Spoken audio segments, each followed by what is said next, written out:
Patuloy na tumataas ang presyo ng gasolina sa pandaigdigang merkado, kasabay ng pagtaas ng petrolyo ay sumusunod naman agad sa pagtaas ang iba't ibang klase ng bilihin, sapagkat ang lahat ng produkto sa mundo ay pinapagalaw ng mga sasakyan, from point A to point B, na siyang pinapatakbo naman gamit ang gasolina.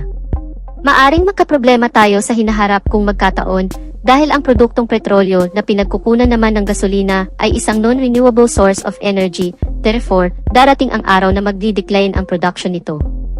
Sa kabila naman ito ay unti-unti namang ginagawa ng paraan ng mga iba't ibang kumpanyang pangtransportasyon na pang-alternatibo sa gasoline-operated vehicle o engine. Dito na pumapasok ang mga development ng electric car at electric scooter. At good news, dahil matagumpay nang naimbento at na-develop na ngayon fully operated na ang ilang mga electric car at electric scooter ng ilang kumpanya. At sa Philippine market nga ay nag-umpisa na ring mag-import ng mga electronic scooters. Napakalaking bintahin nito sa industriya ng transportasyon at maaring mag-iba na ang laro ng ekonomiya sa hinaharap dahil sa malaking development na ito. Ang pag-uusapan natin sa video na ito ay sa larangan ng electric scooter industry. Ang sikat at nangungunang Japanese motorcycle industry na Honda, sa kanilang electric scooter na Honda PCX EF01.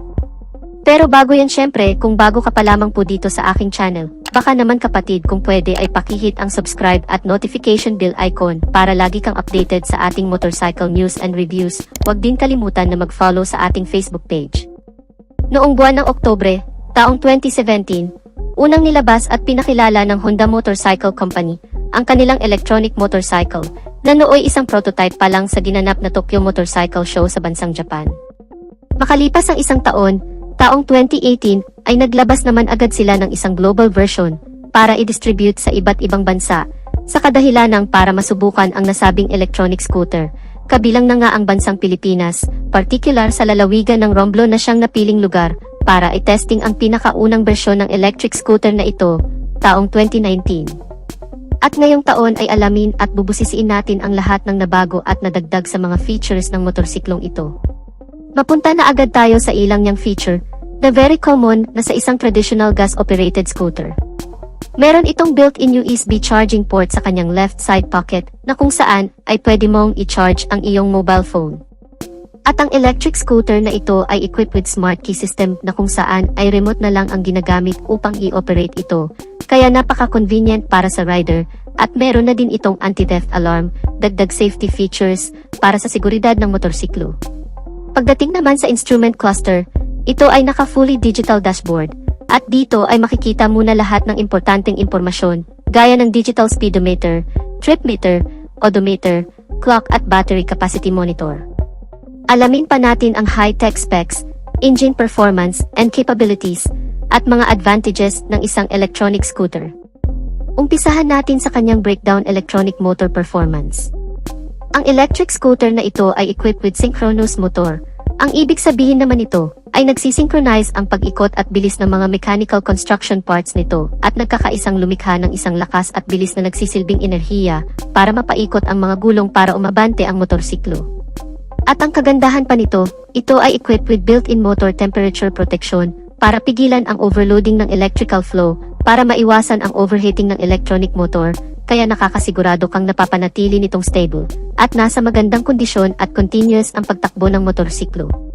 At bukod pa dyan, ito ay equipped with APM, ang Interior Permanent Magnetic, isang uri ng heavy-duty electronic motor, dahil ito ay mayroong integrated magnets na naka-built-in at nakaposisyon sa loob ng rotor, na nakakapagbigay ng pambihirang electromagnetic fields na nagpro-provide ng high performance at power sa bagong PCX, at ang electronic motor ng PCX EF01 ay nakakapag-provide ng maximum power na 5.6 horsepower at 5,500 revolution per minute. Mayroon naman itong maximum torque na 18 Nm at 500 revolution per minute.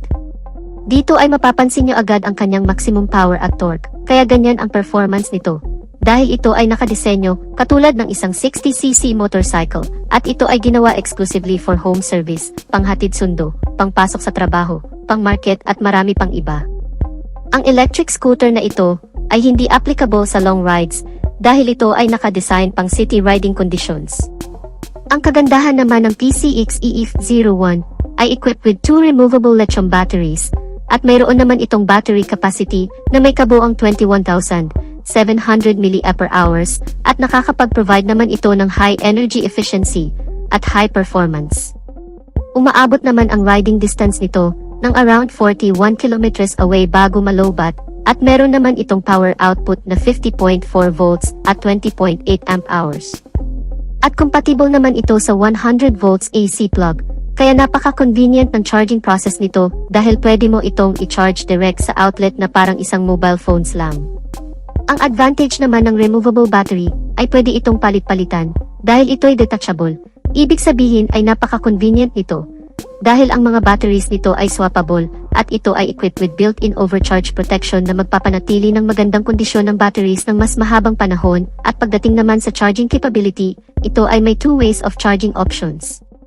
Una, normal charging. Sa pamamagitan naman ito ay pwede mong i-charge ang electric scooter gamit ang kanyang charging cable direct sa outlet at tumatagal naman ito ng 6 hours bago ma-full charge. Pangalawa, fast charging. Sa pamamagitan naman ito, ay pwede mong tanggalin ang dalawang battery sa motorsiklo at ito ay pwede mong i-charge separately gamit ang external charger at ito naman ay mas mabilis na abot lang ng 3 hours bago tuluyang ma-full charge ang battery. Ang kagandahan naman nito, ito ay mayroong 2 riding mode. Una ay ang eco mode. Ito ang nagsisilbing battery saving mode na kung saan ay nakakapagbigay ng mas mahabang riding distance at ito ay applicable sa low speed RPM na may average na 20 to 30 km per hour at ito naman ay umaabot ng approximately 45 km away. Pangalawa ay ang drive mode.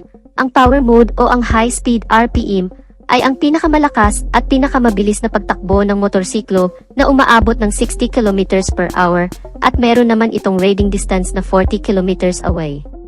Mapunta naman tayo sa body dimensions.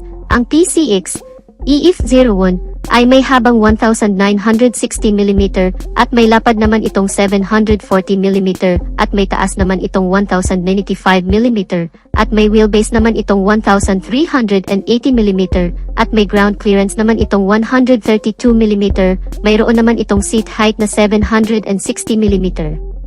Ang bigat ng electric scooter na ito ay may kabuuang 144 kilograms. Pagdating naman sa body frame, ito ay naka-double steel cradle type na kung saan ay mayroon itong dalawang tubong nakasuporta magkabilaan at ito ay mas matibay at mas magaan, mas stable at nakakapagbigay ng mas magandang balanse sa motorsiklo sa kahit na anong riding conditions. Pag-usapan naman natin ang suspensions. Sa harapan, ito ay naka-telescopic fork. Sa likuran naman, ito ay mayroong dual shock with aluminum swing arm para sa mas stable at flexible na bouncing comfortable riding experience ng rider. At pagdating naman sa braking system, sa harapan nito ay mayroong 220mm hydraulic dual piston single disc at sa likuran naman, ito ay mayroong mechanical leading trailing. Sa madaling salita ay drum brake at ang kagandahan naman ito ay equipped with single channel ABS sa harapan. Ang anti-lock braking system ay nakakapagbigay ng smooth braking power sa motorsiklo kaya nakakasigurado kang safe ka kahit sa biglaang preno.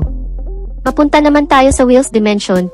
Sa harapan nito ay mayroong 100/80-14 at sa likuran naman, ito ay may 120/70-14 at ang lahat ng mga gulong nito magmula harap at likod ay naka-tubeless na lahat.